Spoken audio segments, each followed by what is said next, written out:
nous allons retravailler un petit peu là sur le second théorème de comparaison. Je vous rappelle que si vous avez de suite un et vn tels que un soit inférieur ou égal à vn, pour tout entier n à partir d'un certain rang, et bien si la suite qui est la plus petite, la un tend vers plus l'infini, alors la suite vn tend vers plus l'infini. Alors c'est ce premier point du second théorème de comparaison qui va être démontré maintenant. Démonstration qui est au programme. Alors en fait, le petit dessin qui est ici va vous permettre de bien comprendre les choses. On ne démontrera que la première partie. Voilà, donc j'ai dessiné en vert les différents termes de la suite un, en noir les différents termes de la suite vn. Vous voyez que la suite vn, les points noirs sont eux au-dessus des points verts à partir ici de q égale à n. Voilà, sur mon dessin. Alors comment ça marche? Il faut revenir à la définition d'une limite de suite qui est égale à plus l'infini. Alors ce qu'on sait, c'est qu'on sait que la limite, de la suite un, quand n tend vers plus l'infini, est égale à plus l'infini.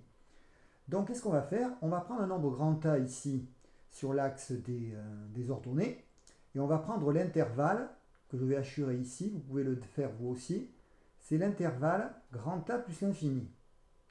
Et d'après la définition de la limite, qui est égale à plus l'infini, on peut dire que si on appelle grand I l'intervalle grand A plus l'infini, et l'intervalle que je viens de assurer sur le dessin, et bien que d'après la définition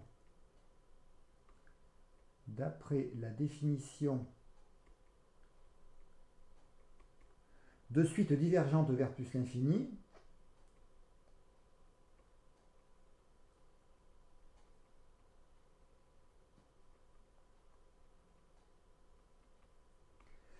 et bien à partir d'un certain rang P, tous les termes de la suite un, c'est-à-dire tous les points verts sont plus grands que grand A. Donc tous les points verts sont au-dessus de la droite rouge. La droite rouge, c'est la droite d'équation y égale grand A. Donc, à partir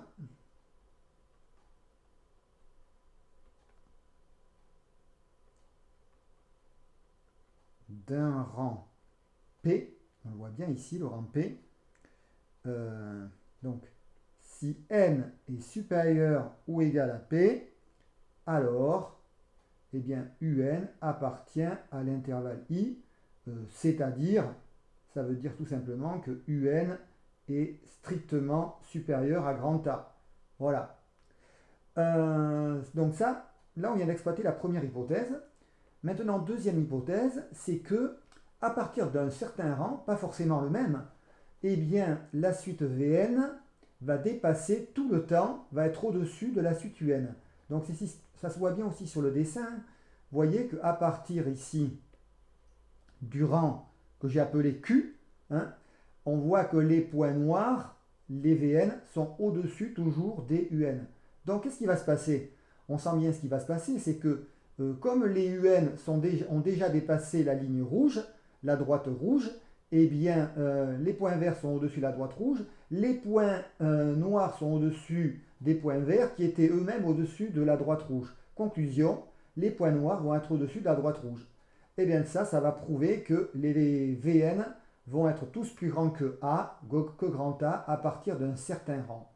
Et donc ça signifiera que votre suite Vn, forcément, elle va diverger vers plus l'infini. Donc il suffit de l'écrire, mais c'est assez visuel avec le dessin que vous avez là. Donc on termine. On va dire maintenant de plus, il existe un entier Q